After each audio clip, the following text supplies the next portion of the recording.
Welcome to the Low Man Help podcast. We are joined today by the one and only, formerly of 538, former analytics consultant for the Atlanta Hawks, current freelance writer for ESPN, current freelance writer for the Philadelphia Inquirer, formerly of the New York Times, and the Neil Paine Substack. We are joined by the man himself, Neil Paine. What an intro. Thank you for that, Mark. I think you've rattled off my whole resume. I just pulled up your LinkedIn and went just straight through.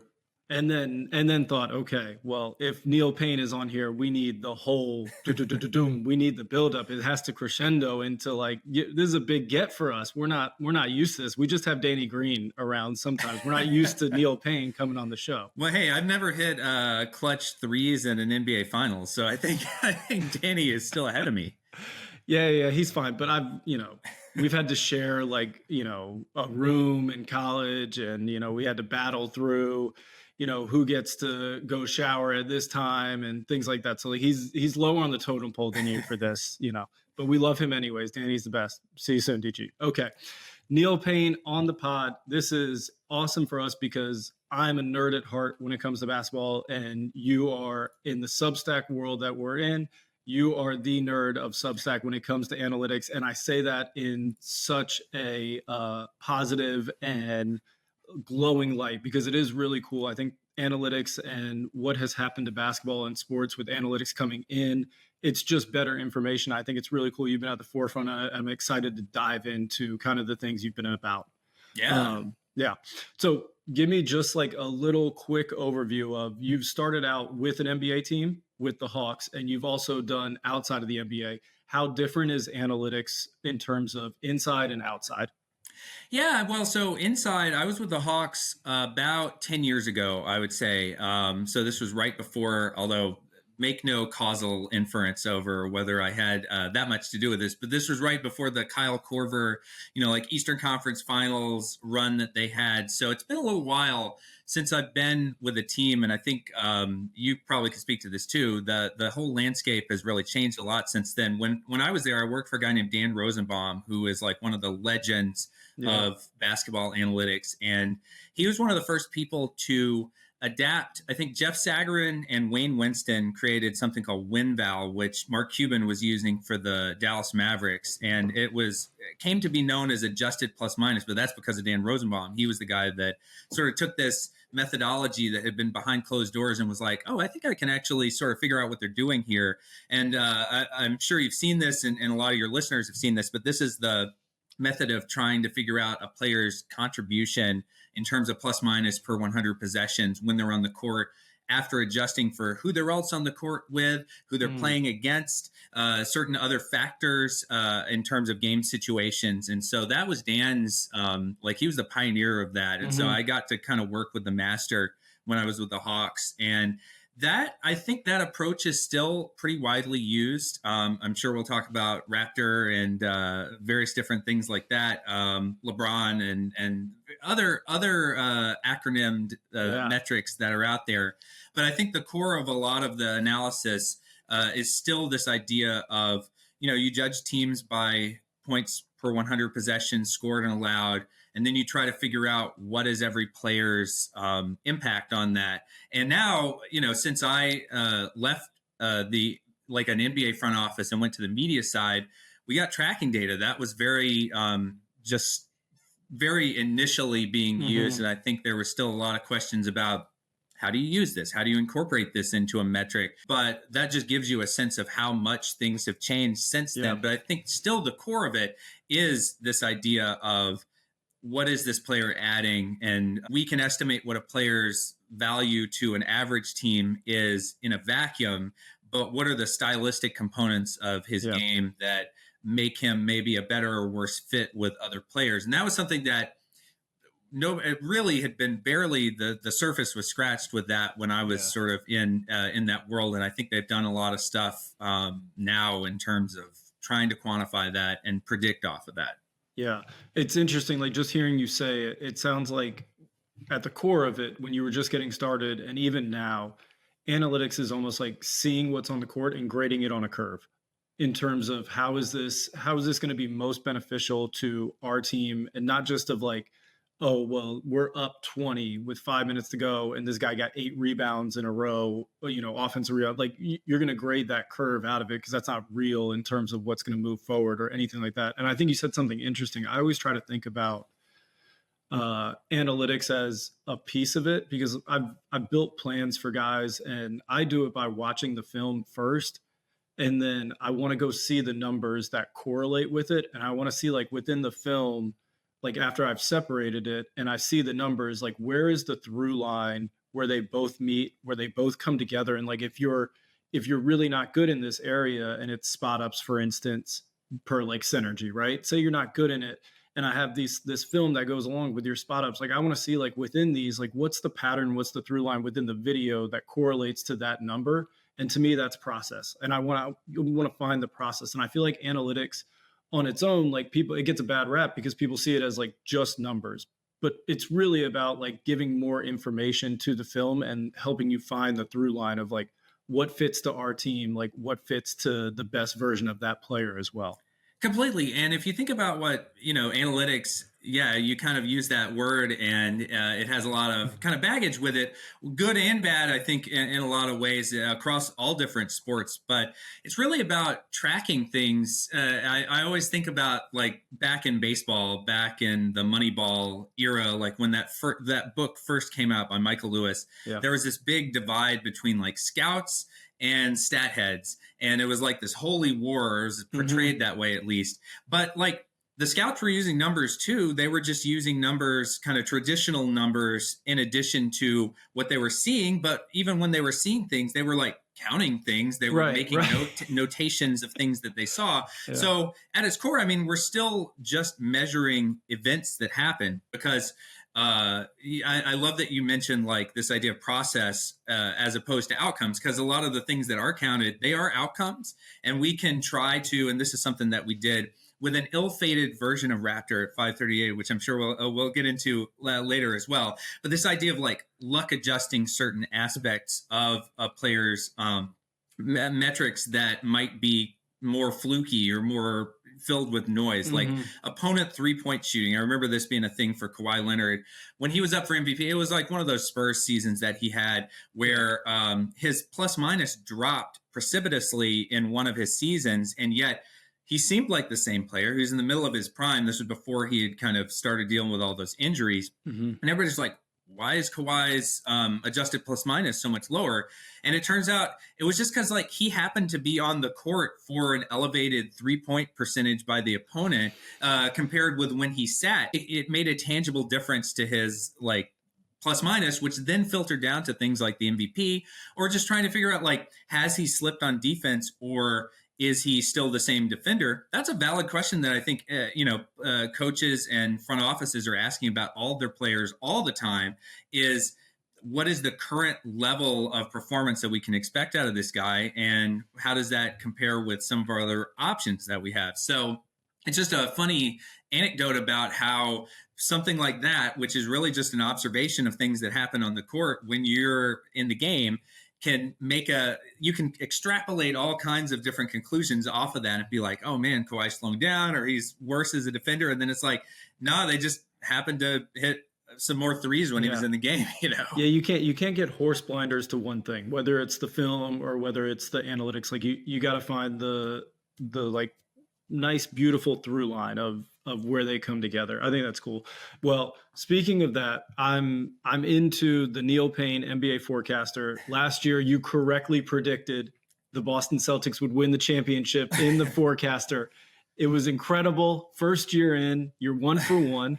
Now we're in the second year, and I think it's really cool. You've kind of like created this thing we were talking about it, where I don't know if you're on Substack, at least independently, you're the most advanced person putting out predictors, analytical models, things outside of big corporations. And I think it's one of those things that when it comes through, I'm always intrigued to look at it because I like to see where the composite model is. And I like to see where the stats model is, because Vegas is king. They know what they're doing. Like whatever they're looking at, it matters. Like you think they have the biggest analytical department probably out of any of the 30 teams, like 31 Vegas, like they've got the big department. and they know Well, what's going. it's the wisdom of all the crowds of bettors. That's the sort of beauty of what they do is they have the ability to put something out there, and then if it's wrong, a bunch of people will vote with their dollars and tell them very quickly that it's wrong and which direction to move it in. And that I think is their huge advantage. That's why they're smarter than everyone. They get to beta test everything. They get to beta test throughout the whole year. Like, where are we off here in the futures market? Like, where's our exposure? What are we really like not looking at? And so your model has two different versions. It has stats only, which is just what's going on the court, only what you're putting into it. And then it has the composite model, which takes into Vegas's futures market mixed in with your stat model. It's this amoeba, this weird Kawhi Leonard, weird amoeba that covers everything. So when you put these two together, what's important in the stats model that goes into it? Well, yeah, the stats model. So the origin of this was I last year worked for a ill-fated site called The Messenger. I don't know if anyone's ever heard of it. It lasted for not even a whole year. But I went on there, and one of their things was, hey, we want an NBA forecast model. And I'd done this with 538 for a long time. And we had gone through a bunch of different iterations of an NBA forecast where we used this thing called ELO ratings, which try to estimate a team's quality at any given time, but only looking at their results. And we would constantly be running into problems with the NBA because the regular season compared with other sports is so disconnected from playoff outcomes in the NBA that you would have teams, especially really good teams and maybe some tanking teams as well. We were like, okay, what can we do to try to combat this? We added a playoff experience modifier, which actually was pretty useful because teams that have a lot of extensive track record in the playoffs tend to outperform their regular season point differential or whatever during the playoffs. And so that worked some. Didn't get us all the way there. Then we shifted entirely to a player-based projection model, which was frankly very difficult to maintain. It's a lot more data. It's just was so much work to stay on top of. And so when I started first with the Messenger, and then now I'm using the same system at Substack, I was like, it's just infeasible for me to be able to actually do this on my own and keep up with this as like a solo, person running this. But I kept coming back to this idea that there are kind of two tracks for any NBA team.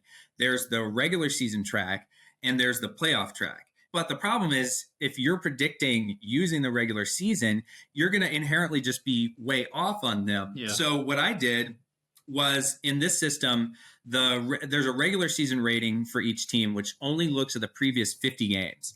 And so by late in the season, it's just trying to pick up signals in recent performance, essentially, and more recent games are kind of weighted more. And that's used to simulate regular season games. But then there's a playoff rating that actually looks at like the previous 110 games or something like that. I forget the exact number, but that extends back and it gives playoff games more weight as well, previous playoff games.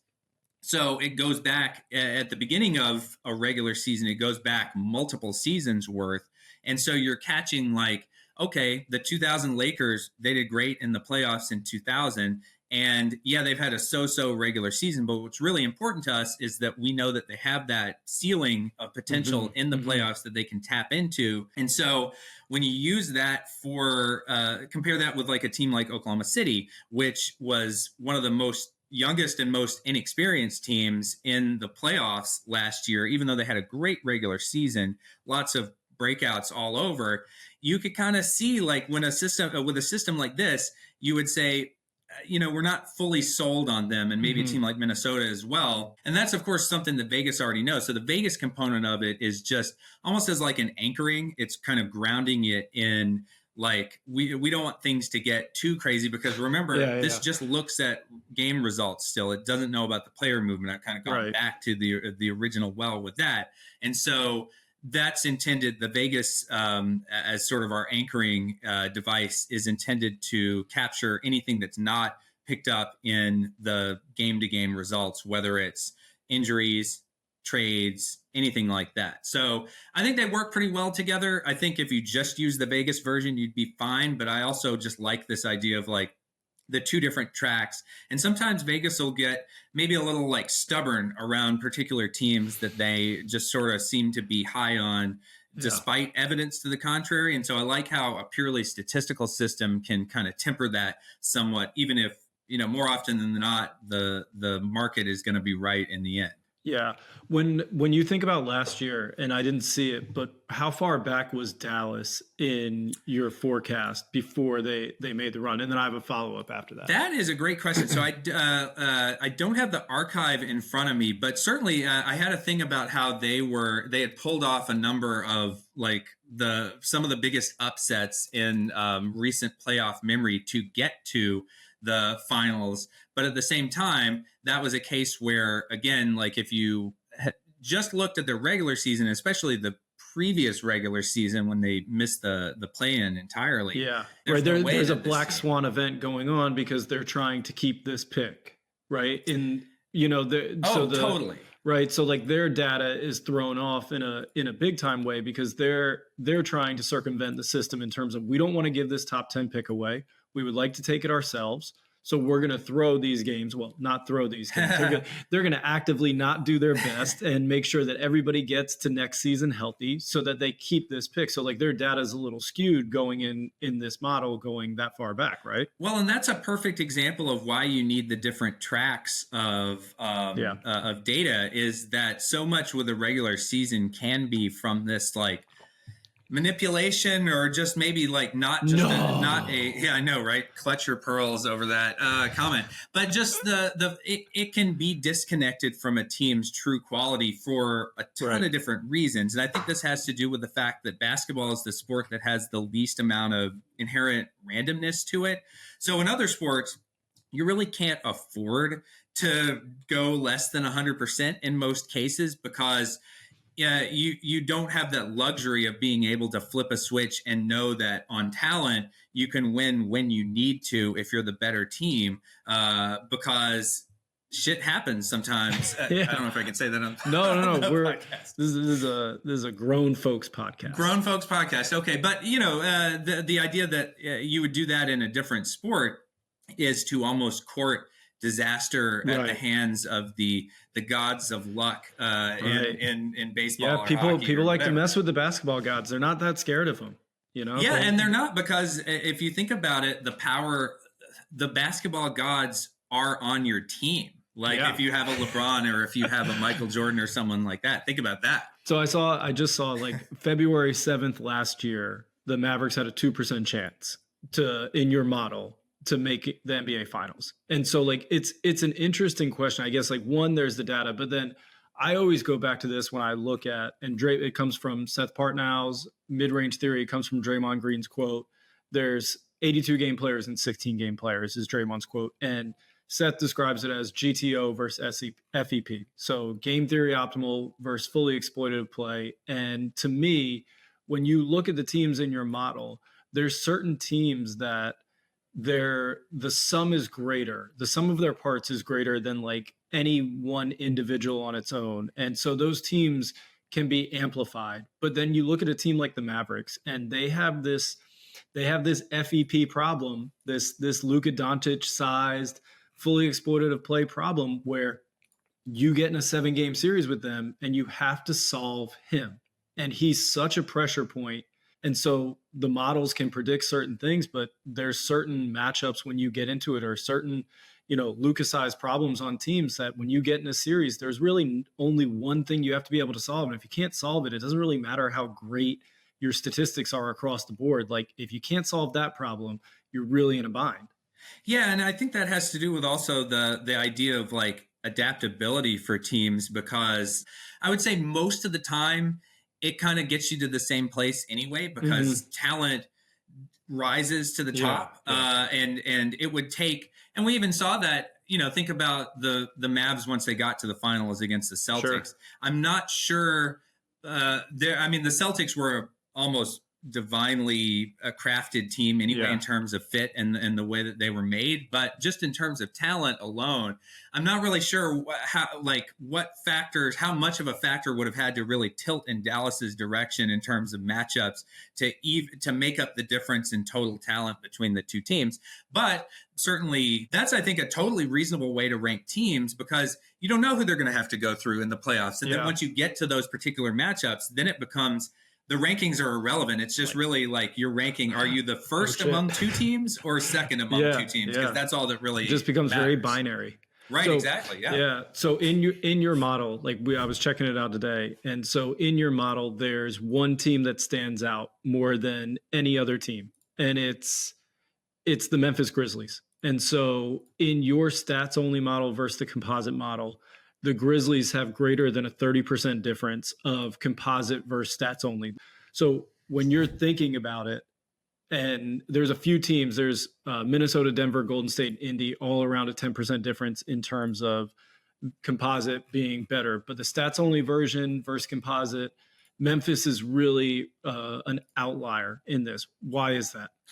Yeah, I think it's just that long tail. Like I said, it's looks at the past 50 games of the regular season, and that goes back to last year as well. And then the past 110 games for the playoff purposes. And so you're getting a lot of those. This is why we have the Vegas anchoring, right? It's like you're getting a lot of those games down the stretch last year where, like, I think Ja Morant played, 5 games, 2 games. He barely played for them. They've only played 21 games this season. So you're still getting a lot of the sample of bad Grizzlies in that from last year. Yeah, okay. And then once we get to the end of the season before the playoffs, I think they'll shoot right up.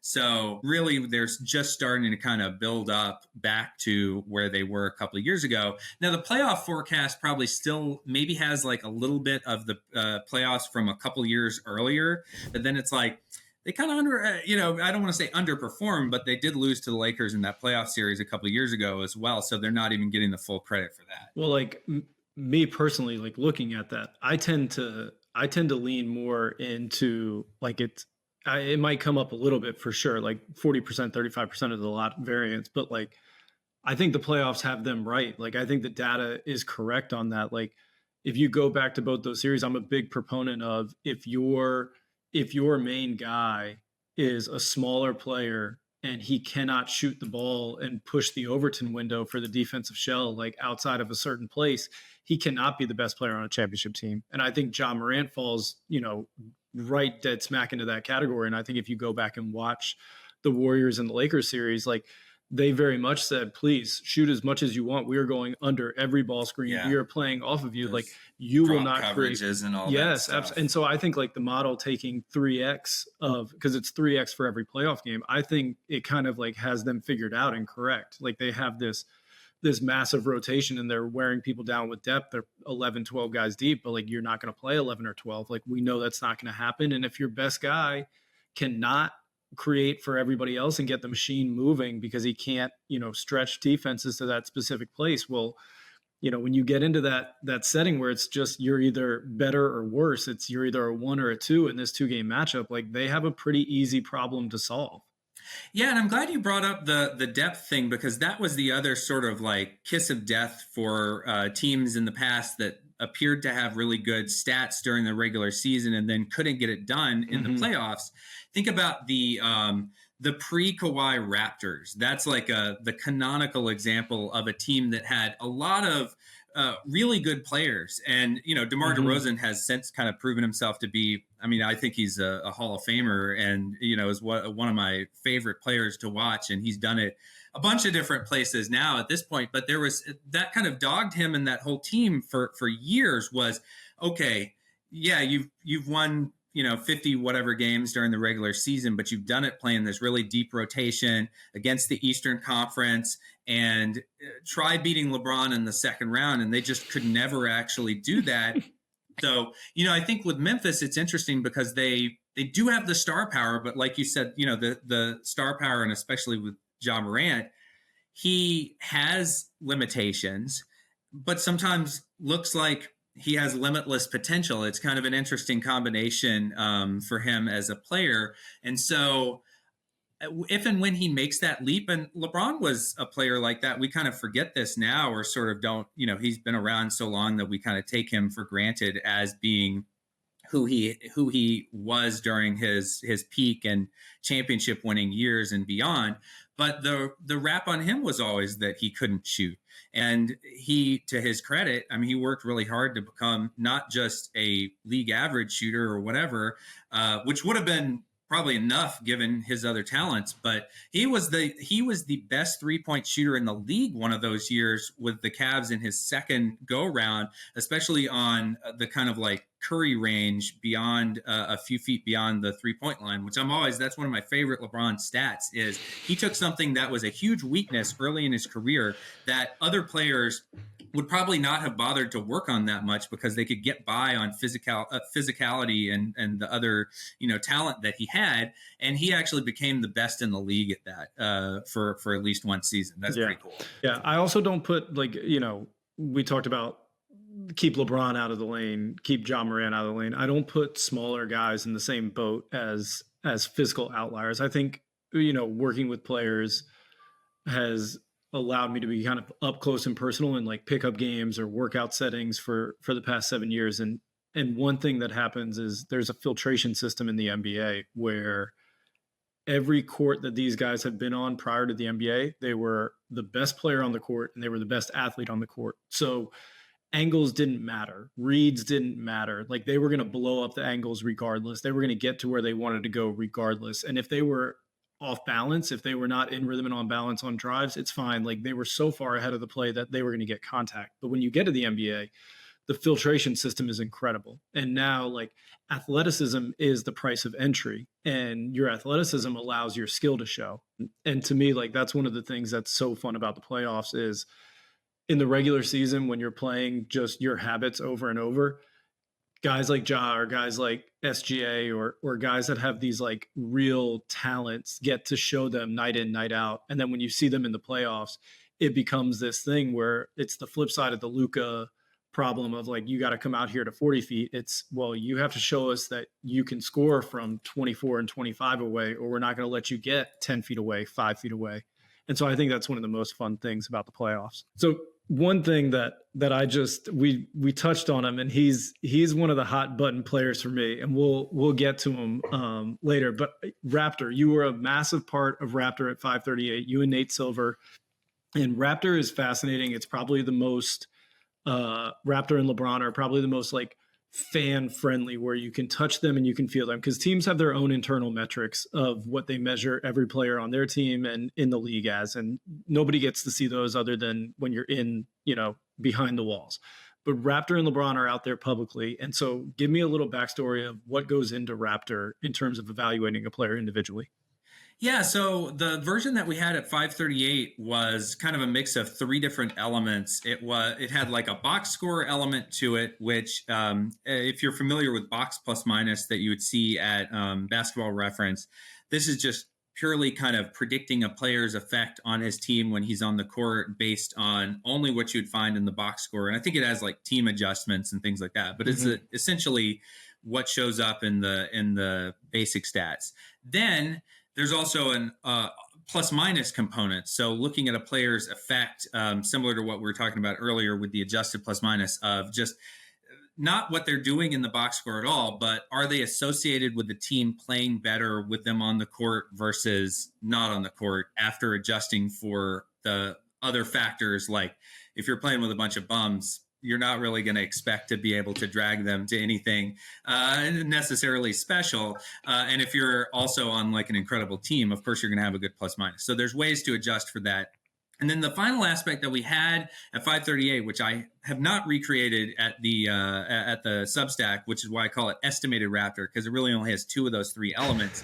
But the third element that we had at 538 was also a tracking data aspect where it was not like a huge component of it. I forget the exact sort of like what share of the overall number came from this, but it undeniably improved its ability to sort of predict how good a team would be or whatever at the margins. And this was really about we had a sub-component metric called Draymond, which I forget the acronym to that, but it was like shot defense essentially. So it's sort of like looking at how close you were when you were the closest defender. Do you suppress an opponent's shooting percentage? Are you actively participating in? Yes. Are you contributing to the defense in a meaningful way, which is a very important aspect of defensive evaluation in the stats, obviously.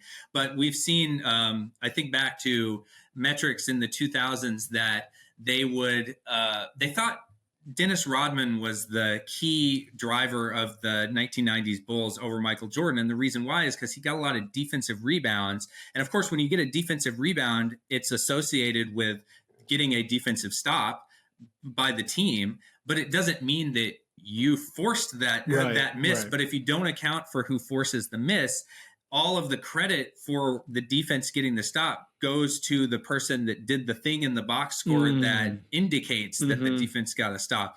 And so it's just little things like that did add to it. So if you combine all those, it came together into, as we were talking about earlier, this estimate of how many points above or below league average a player was worth per 100 possessions. You can convert that to fun things like wins above replacement, like the baseball stat, and all of those things. But it's at its core, it's just trying to say, would we think that if we added you to an average team, how good would that team become, all else being equal? I think it does a pretty good job of that. And like I said, I think the estimated version of it probably gets us like 90+% of the way there. There's some edge cases where it's maybe missing something, but overall, any stat like that is going to be pretty similar, whether it's, they used to have real plus minus. I think they don't have that at ESPN anymore, but that was also one of our inspirations in making that stat. Who has Raptor been the most right about? Who has Raptor missed the most on? And like before the story was written, like who are the ones that like popped where you were like, you know what, like people don't get it, but like this guy's actually great, or like Raptor was in on somebody and you were like, well, I don't know.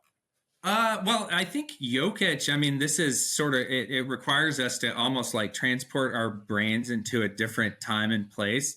But there were a lot of Jokic skeptics pretty early in his career. And the advanced metrics, and by no means just Raptor, but I just was checking it all the time because I was like maintaining a lot of it. It popped for me that it's like, first of all, like, who is this guy? It was one of those things where it's like, who is this guy? What is he doing? And then you watch him and you're just like, this guy is an alien. Where is this guy? How did he, why is he this way? But then also you constantly sort of think about like, why does he have this impact? And can this possibly be right? Especially in defense, because that's one where the advanced metrics have kind of consistently been a lot higher in Jokic's defense than you might expect just from like watching him, but certainly from, kind of scouting assessments of him and whatnot. But persistently, like after a certain amount of time and a certain sample of games, you have to sort of acknowledge that he's doing something to sort of help his team on defense. Even if you watch him, he can barely jump over a piece of paper or whatever it is. I mean, but he just has that basketball IQ, that, long wingspan, the anticipation, and various different things that make him a great player overall that apply to defense in a way that maybe you wouldn't expect. And that's a good example of, now, do I think that he is quite as good defensively as some of these metrics say? Probably not. But it kind of nudges you in a direction that you wouldn't have thought of otherwise, and causes you to maybe unpack, the film. So that's one that I think the advanced metrics were on before anyone else. I think you brought up SGA. SGA is an example of someone where for most of last season, he was the MVP in estimated Raptor. And I don't think that a lot of people were necessarily talking about him that way at the beginning of the season. By the end of the season, the season that OKC had in particular, there was a lot more people coming around on it. But this was one where the stats have loved him for a while now, and you could kind of understand where that case was coming from before anyone else. Derek White is a guy that the metrics love, and probably love more even now, even after last year and the playoffs and everything, than the conventional wisdom or maybe the scouting assessments of him. But these metrics tend to love the guys that they do the little things and they don't make mistakes. They don't have like glaring problems in their games, and they're very versatile. They do a bunch of things for a team, and it doesn't necessarily show up in scoring. I think that that's kind of an advantage of these metrics, is they can identify, like, yes, scoring has its place, but we have to look at and try to quantify the whole picture of what a player is bringing that leads up to his team scoring, or most importantly, preventing the other team from scoring. Yeah, and I think it's all in context. Like, when you were talking, I was thinking about Derek White and Raptor loving him, and then I think about, like, SGA or somebody else, and like we can dive into SGA a little bit after this, but like I think about Derek White and like the context of what he does within his team is perfect, like, for him, but he's not asked to. He's playing from an advantage way more than if he was like the second on a team or the number one option on a team. So like the context of like how he gets to play basketball is very different than so many other guys. And I think like when I look at some of the data, like in your estimated Raptor, like there's so many Rockets that are high up there right now. And so they fall into the same category we were talking about before. It's like there's just a ton of depth and like they wear you down. And this is like early Jokic era Nuggets where like they had so much depth, but like their playoff ceiling was lower. So I just think about that in terms of like the context of like how you're evaluating somebody based on their role and what they're asked to do within the team. And then like how that translates to, if you're a number one guy, how it translates to the playoffs. And I think SGA is kind of like the best example of that. And he's, again, number one in estimated Raptor. And we actually met because I wrote a SGA piece. That's right. You read it. I just talked about it on the All NBA podcast when I filled in for Legler for Mahrez, of like, I'm in this place, and I had a conversation with a scout who was in town to watch Carolina practice, and I met him in the practice gym, and we got on SGA as a number one option. And I'm on this island of, I don't believe that his game translates to being a number one option in the playoffs on a championship team. I just don't think that the same thing as John Morant, I don't think that if you can stretch the defense past the Overton window, like outside of the shell, I don't think that you're capable of being a smaller player who's a lead ball handler and being the best player on the championship team. Only Curry has done it. And Luka has a chance to do it, but he shoots the ball from really deep. So when I see him in estimated Raptor, like, what is it that Raptor loves about him? And I'm on this island solo. Like this is only Mark's island. Like what is it that Raptor loves about him that would you think about him as well? Yeah, well, I come back to that idea of efficiency. So there is this kind of combination of, like, if you can break out a player's effectiveness, especially on offense, within their role, to their usage rate and their points generated per 100 possessions. And that is kind of the core of how any of these metrics work in terms of their offensive evaluations. There's more that goes into it around the specifics of, like, do they turn the ball over a lot? Do they pass? Are they more passers? Do they stretch the floor with threes? Things like that. Are they drawing fouls? That type of thing.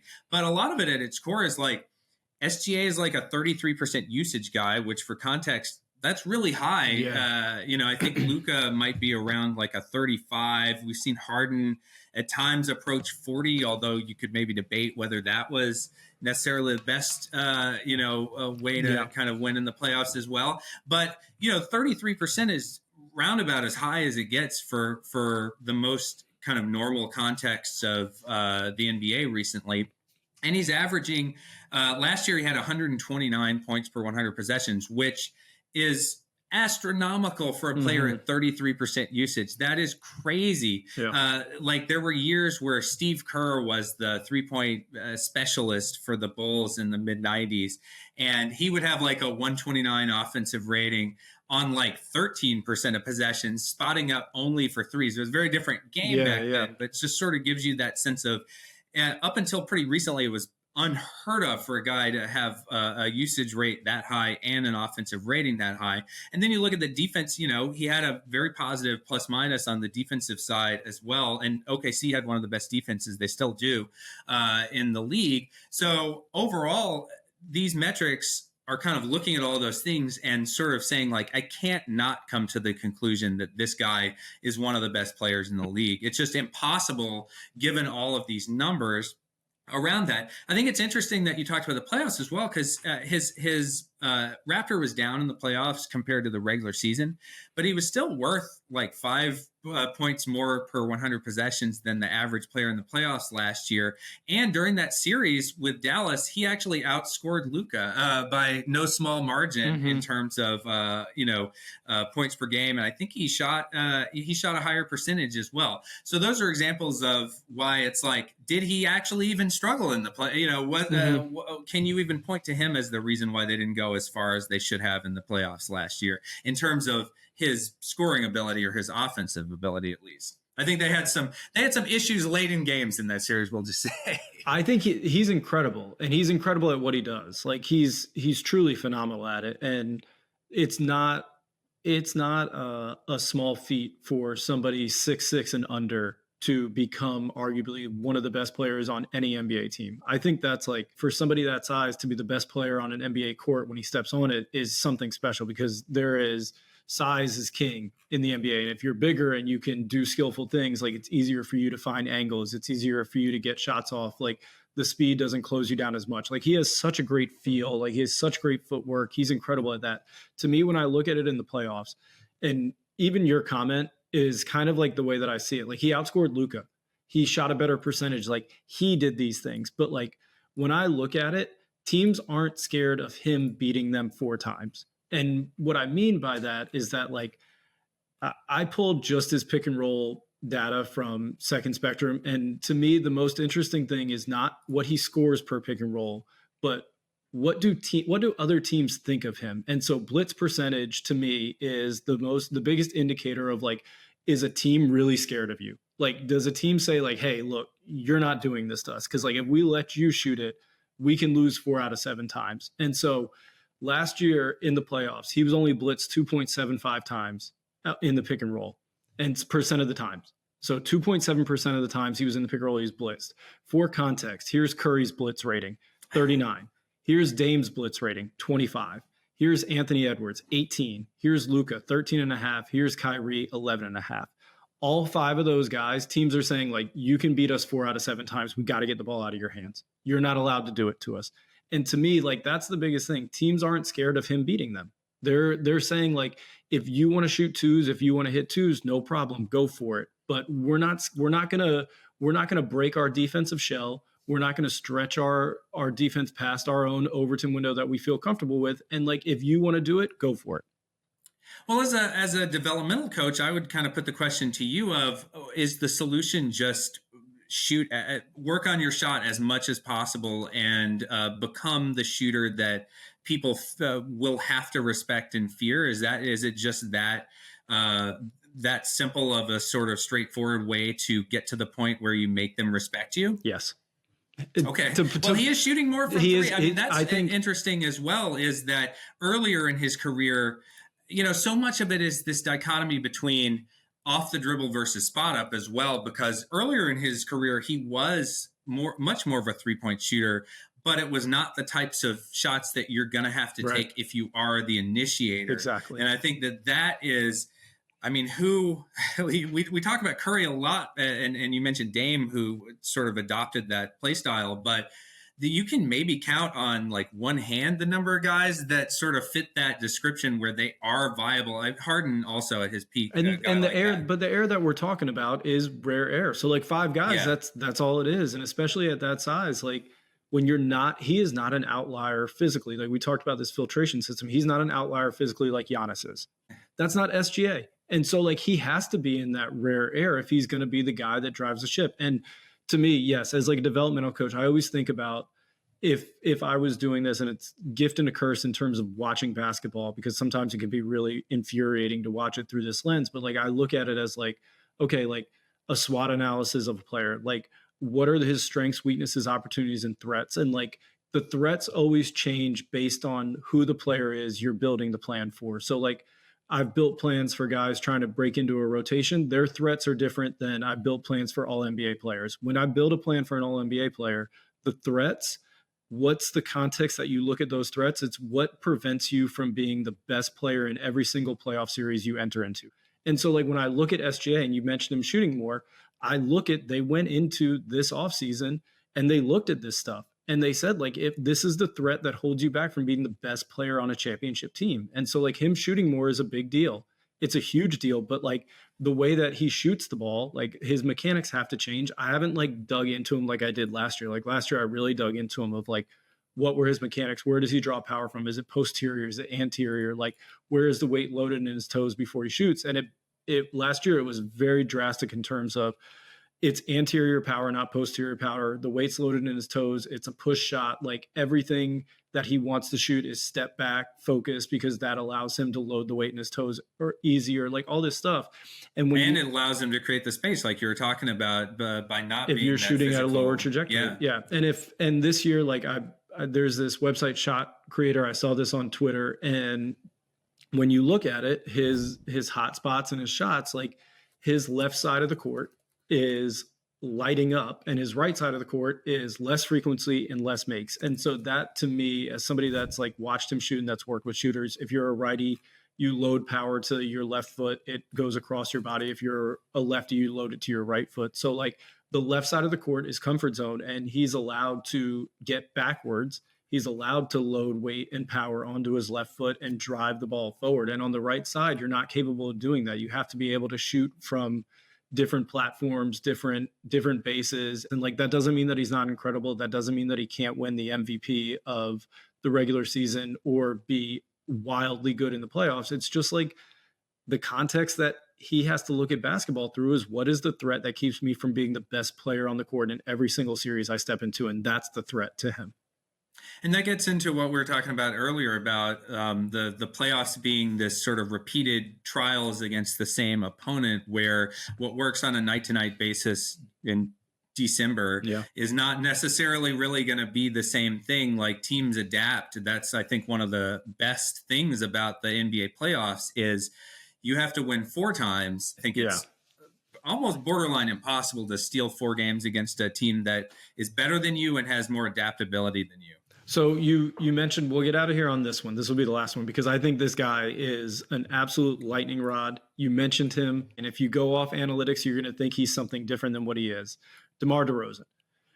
Raptor loves him. Estimated Raptor loves him. You mentioned him as a future Hall of Famer.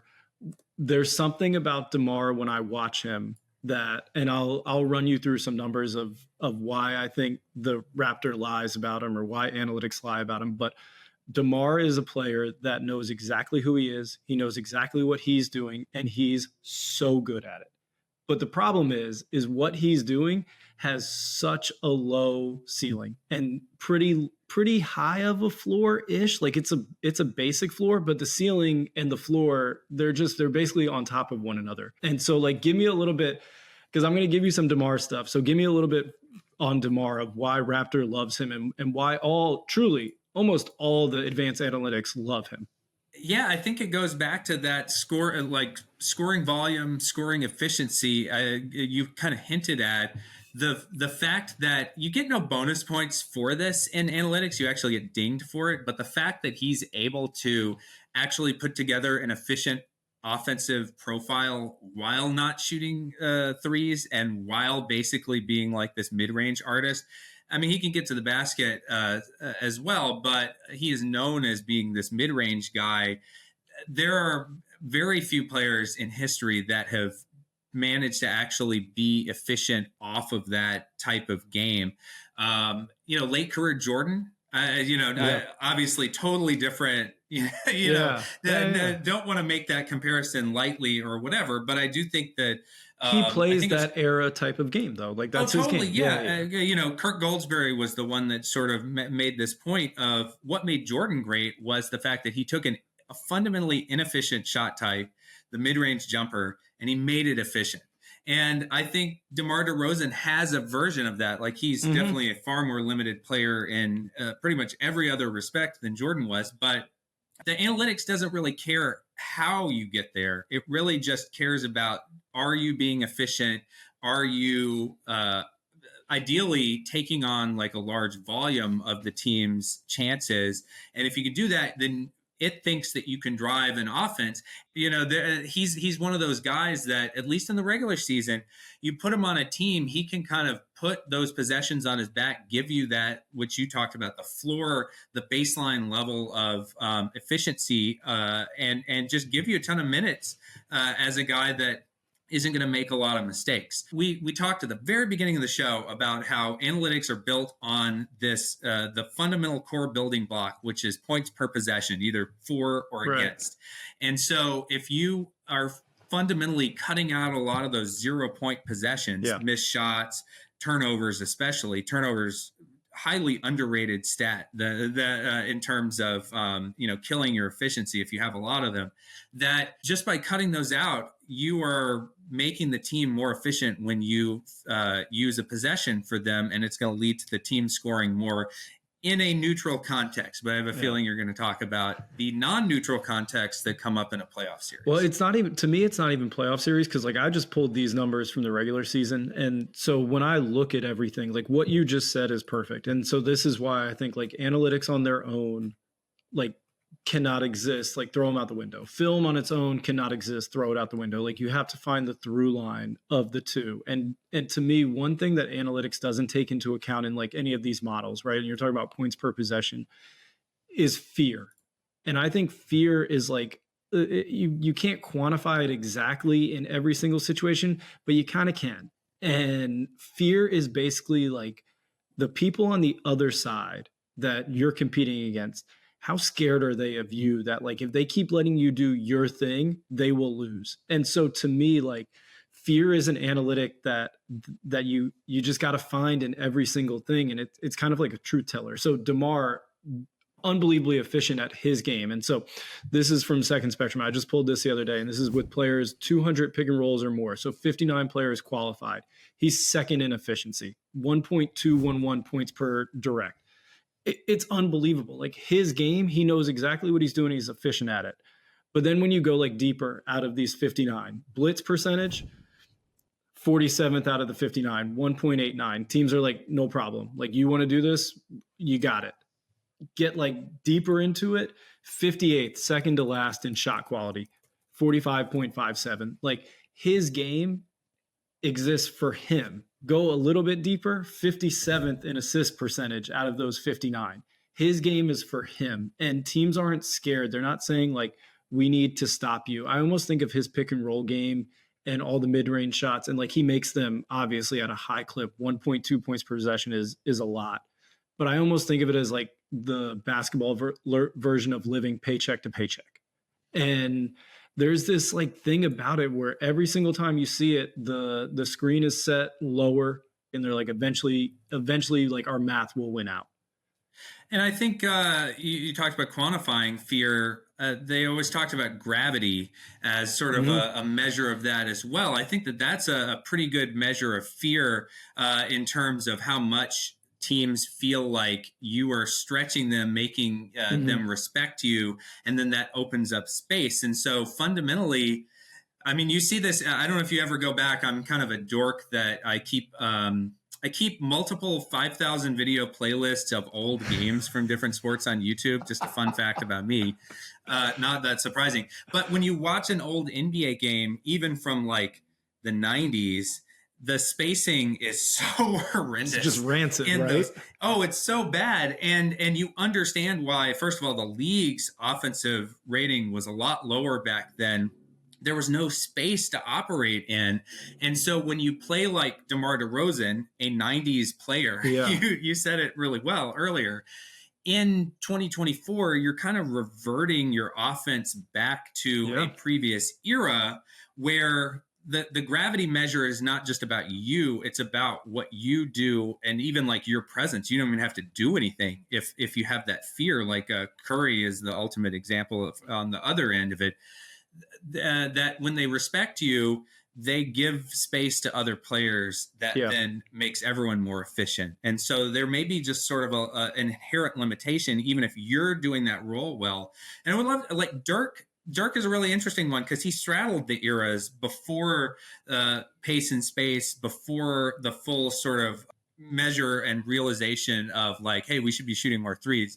And there's a reason why the 2015 Warriors were, I think, in retrospect, kind of this seminal moment in the history of the NBA where you had guys like Phil Jackson and various other kind of old heads or whatever saying like, you can't win shooting this much, you can't shoot threes, and you can't win behind a player like Curry, and so on and so forth. And ever since that veil was lifted, the game has changed so much. And that's really interesting as sort of like a benchmark in the historical development of the game. And then thinking of DeRozan as this like throwback outlier. Yeah. And it's one of those things where I think the Warriors are definitely like a Mendoza line where, you know, at this point, like everything changed. And shooting is a massive component of it. And they were getting more threes at that point, and they were winning with threes. But I think the biggest thing that they showed is if you can shoot these threes, what happens is gravity starts to really like compound in terms of now space is available to get rim attacks. In the NBA, they want space more than anything else. Like the more space you have, the more difficult it is to be guarded. And so when I think about SGA, when I think about DeMar versus when I think about Steph and Luka and these guys, like they can create space for others. Like, and space to me is the most valuable commodity on the court. And so that's why shooting is the most valuable skill, because the more shooting you have as a skill, the more space you can create to be guarded. And so to me, that's why it's the epicenter of everything. And that's why sometimes the analytics can lie if the film doesn't match up with it and find the process. Yeah, and I will kind of, I know we're coming up on time, but one last anecdote around analytics and sort of realizing that the value of shooting and spacing was one of the things that we found with the Hawks, which pushed us toward, or we tried to kind of push the front office toward trying to kind of build a team around shooting, was the realization that more shooting on the court, all else being equal, is going to add to your offensive efficiency. Our 3-guard lineups were so much more efficient than our conventional lineups, which I think you could see. We talked about those Warriors, the small ball, the death lineup, still probably the best lineup, just pound for pound in terms of, efficiency and fear and all those things ever assembled. That was sort of the seed of that being planted, was like just this realization that, you said it just then, shooting is this commodity that pays off in more than just its own ability to convert to points, but in the space that it opens up for everyone else. And you could actually see that in the analytics, which was kind of cool, is like you can see if you predicted a lineup's performance just based on the attributes or sort of the ratings, I guess, of the individual players, that the lineups that had more shooting in them and were more guard heavy would consistently do better than we would predict just based on the player ratings of the 5 players in the lineup, which I thought was kind of a cool finding. Yeah, just you even saying that, like one thing that comes to mind, and I was trying to figure out how like you quantify fear in terms of Raptor or any internal metrics that like a team would have. And you talking about the Hawks there, I think just like in my head conceptualizing like what does fear look like? I think fear looks like, if you could take with tracking data now, if you could take a composite of how far away every player is, the 5 defenders, like from the basket, their average distance, like what is the average distance of these 5 players from the basket in this lineup, in this lineup, in this lineup compilation. And so like, to me, that would be how you quantify gravity and fear, and like how you could create this metric that would exist in analytics of like, okay, well, like, when these 5 players are on the court, the average distance of a defender to the basket is like 18.5 feet versus when these 5 players are on the court, it's 15.5. Well, like, of course, we want to keep pushing that number further and further and further. And to me, like that would be a way to quantify fear in any type of metric. Totally. And I think I saw a demo. I don't know whether they actually kind of pushed forward with it or what the plans are, but I know that the folks at the NBA, in terms of their own development of stats, were kind of working with that type of like geometric shape with the tracking data of like a defense of, like you were saying, trying to figure out like what is the size of the geometric shape that the shell of the defense, like the outer points of every defender, creates. And then they also had a thing for individual players, which was like which player is causing more the average distance of all five of the defenders to be kind of closer to him at any given moment than to his teammates. It's like this complex calculation of like five different players, but they have five different axes to every other player, and trying to kind of do all that math on which player is like warping the shape of the defense beyond what they normally would do. And that's, I think, where you get another sort of quantification of that gravity of like which players are drawing people to them, which means that they can't be drawn to the teammates. So I always thought like, but offenses are so complex and there's a lot of clustering at times, like in different areas. So like, I feel like it's tough, but when I would explain it to anybody that would ask me, like, how do you think about gravity? I always think about like, anybody that's watched the NBA has seen a slot pick and roll. You have seen a 2-eye slot pick and roll where, you know, there is a defender, and this is a very common term, but like nail help. I think nail help would be the easiest way in terms of like when any player, any offensive player is in the spot where their defender is nail help. There's, to me, I see it as like there's 5 different layers. There's like the league average. You're an average shooter. This is where average nail help is. And then there's 2 different sides each way. There's, you know, a little plus of a shooter, a little minus of a shooter. And then there's a big plus of a shooter and a big negative of a shooter. And so like, I always saw it as like, that's the one situation that exists in NBA basketball that you see over and over and over again. And you see almost every player in that spot where their defender is nail help. And I feel like a fun way to like build it would be like to see like out of all the nail help possible permutations when offensive player X is in that spot, like how far is the distance that their player is closer to them or closer to the nail? Yeah, I love that.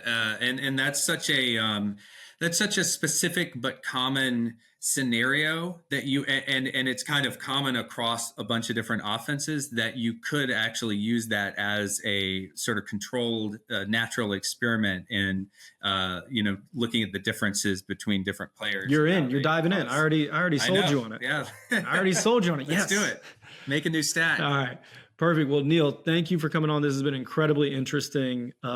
It's been a blast having somebody that's actually like in the numbers, knows exactly what they're doing. You can code probably. I mean, like I haven't talked to anybody that can code on this pod in any time. Like that's like forget making threes. You don't want to see my sloppy raw code that I write. Like you can write Python probably. Like forget Danny making threes in the finals. More of an R guy. Yeah. You can code. I mean, there's nothing better. So thank you for coming on. neilpaine.substack.com.